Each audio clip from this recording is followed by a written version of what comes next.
మరి ఎలా తెలుసుకోవాలి స్పెర్మ్స్ ఫ్రాగ్మెంటేషన్ ఉందా లేదా? సీమెన్ అనాలిసిస్‌లో తెలియదంటున్నారు. మరి దీనికి ఎటువంటి టెస్ట్ ఉంటుంది తెలుసుకోవడానికి అంటే డీఎన్ఏ ఫ్రాగ్మెంటేషన్ ఇండెక్స్ డీఎఫ్ఐ అనే టెస్ట్ ఉంటుందండి.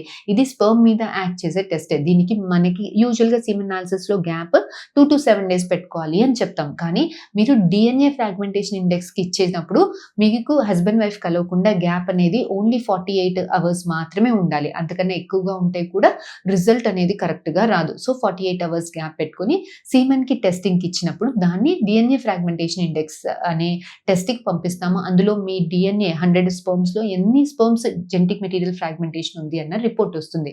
సరే ఫ్రాగ్మెంటేషన్ ఎక్కువగా ఉంది అంటే నెక్స్ట్ ఎట్లాంటి జాగ్రత్తలు పాటించాలి? ఎలాంటి ట్రీట్మెంట్స్ ఉంటాయి అనంటే ఇలాంటి వాళ్ళు స్ట్రెస్ ప్రొడ్యూస్ చేసే ఫ్యాక్టర్స్ తగ్గించుకోవాలి. అంటే నైట్ స్లీప్ యూజువల్‌గా వర్క్ రిలేటెడ్ స్ట్రెస్ ఏదన్నా ఉంటే తగ్గించుకోవాలి. యోగా, మెడిటేషన్ చేయాలి. నైట్ అడిక్వేట్‌గా స్లీప్ ఉండేలాగా చూసుకోవాలి. ఫ్రీక్వెంట్‌గా హస్బెండ్ వైఫ్ డైలీ అన్నా, ఆల్టర్‌నేట్ డేస్ అన్నా హస్బెండ్ వైఫ్ కలిసి ఉండాలి. ఏమైనా మెడికేషన్స్ తీసుకున్నట్టయితే స్పెర్మ్ తోటి ఇంటర్ఫియర్ అవ్వకుండా ఉండేలాంటి మెడికేషన్స్‌కి మార్చుకోవాలి. డయాబెటిస్ ఏదన్నా ఉంటే కంట్రోల్ చేసుకోవాలి. ఇన్ఫెక్షన్స్ ఏదన్నా ఉంటే చూసుకోవాలి. ఎక్సర్సైజ్ రెగ్యులర్‌గా, బాడీ వెయిట్ అడిక్వేట్‌గా ఉండేలాగా చూసుకోవాలి. స్మోకింగ్, ఆల్కహాల్ కంప్లీట్‌గా కట్ డౌన్ చేయాలి. సెల్ ఫోన్స్ అనేవి కింద పాకెట్‌లో కాకుండా షర్ట్ పాకెట్స్‌లో పెట్టుకోవాలి. ల్యాబ్స్ మీద కాకుండా టేబుల్ మీద పెట్టుకోవాలి. ఎక్కువ సేపు కూర్చొని ఉండకూడదు.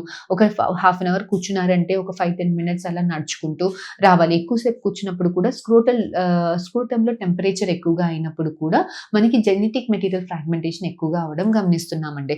సో, ఇలాంటి జాగ్రత్తలన్నీ పాటించి హెల్తీ డైట్ తీసుకొని, యాంటీ ఆక్సిడెంట్ రిచ్ డైట్ తీసుకొని, కొన్ని యాంటీ ఆక్సిడెంట్స్ కూడా మీ ఫెర్టిలిటీ స్పెషలిస్ట్, మీ డాక్టర్స్ మీకిస్తారండి. సో, ఇలాంటి మెడికేషన్స్ వాడుకుంటూ మీరు డీఎన్ఏ ఫ్రాగ్మెంటేషన్ ఇండెక్స్ ఎక్కువగా ఉన్న మీ ఓన్ స్పెర్మ్స్ తోటి చాలా ఈజీగా ప్రెగ్నెన్సీ తెప్పించుకునేదానికి చాలా టెక్నిక్స్ ఉన్నాయండి. సో, ఈ టాపిక్ గురించి ఫర్దర్‌గా మీకు ఇంకేమన్నా డౌట్స్ ఉంటే please do comment in the comment session are please do approach us. We will definitely get back to you.